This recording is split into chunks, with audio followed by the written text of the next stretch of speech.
First, for the good representative from Kaiser, St. Paul, and Newburgh, he mentioned the issue of background checks. The bill we passed on background checks allows for a gun to be transferred if there is an emergency or there's an imminent threat of immediate danger. And so the fact that this order would have that finding would allow for a transfer without a background check. In addition, he asked about ownership. The Oregon courts have ruled on the issue of ownership.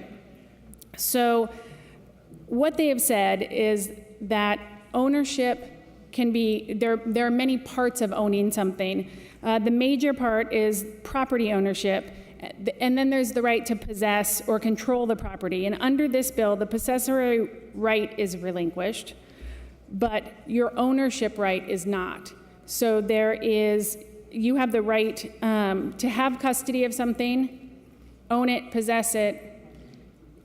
Under this order, you still have the ownership right, you don't have the possessory right. So I wanted to make sure I got that on the record. To the good representative from District 55, I think that was a very thoughtful analysis of the plain language of the bill. Again, the courts have informed us around some of the issues that were raised. Our statutes don't stand on their own, colleagues. And so the question about deadly weapons, the court has ruled on what is considered a deadly weapon. It has to be specifically designed to kill someone and present and be presently capable of causing death or serious injury. So a baseball bat and kitchen knives would actually not qualify as deadly weapons. They're dangerous weapons. So that's entirely a different set of, an entirely different issue than what's dealt with in this bill.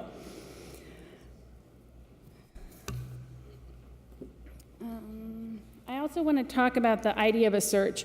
This bill requires that a search be legal, so it takes into account constitutional, both state and federal constitutional requirements around search. So it must be a legal search, so there must be a warrant or there must be a warrant exception. You are not authorized to do an illegal search under this bill. So I wanted to make sure that we cleared those things up. And to the good representatives from District 1 and from Southwest Clackamas County, I want to thank you for talking about mental health and how we're dealing with mental health in this state. This is not an end-all be-all solution to our mental health crisis, our crisis of suicide. Colleagues, this session we've spent over $20 million investing in mental health, including $15 million in additional funding for crisis services and rental assistance for those in crisis, $2.5 million to be used for veterans behavioral services, and $2.5 million for school-based access to behavioral health. And I think, Madam Speaker, that this is the way we will get at this issue of suicide, is through a multidisciplinary approach. And I believe this bill is only one piece of it. I believe it's a tool that can be used in conjunction with other investments to address mental health and suicide in this state. So there was one issue that never came up.